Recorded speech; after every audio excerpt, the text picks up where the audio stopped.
ஓம் சாயிராம். என் அழகு செல்வமே, உன் வாழ்க்கைக்கான ஓர் பாடத்தை உன் சாயப்பா உன்னிடம் கூற வேண்டும்.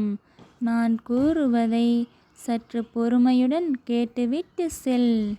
என் குழந்தையே, நீ தற்போது உள்ள சூழ்நிலையை நினைத்து ஒருபோதும் கவலை கொள்ளாதே. எல்லா சூழ்நிலைகளும் நிச்சயமாக ஓர் நாள் மாறும். ஓஹோ என்று வாழ்ந்து ஒன்றும் இல்லாமல் போனவர்களும் உண்டு. ஒன்றும் இல்லாமல் இருந்து ஓஹோ என்று வளர்ந்தவர்களும் உண்டு. ஆதலால் எதை பற்றியும் கவலை கொள்ளாதே. உன்னை வாழ்வில் ஓஹோவென்று வாழ வைக்க உன் சாயப்பா உன் இல்லம் தேடி வந்து விட்டேன். இனி எந்த கவலையும் என் குழந்தைக்கு வேண்டாம். என் சொற்களை நீ முழுமையாக நம்பினால் மட்டும் போதும்.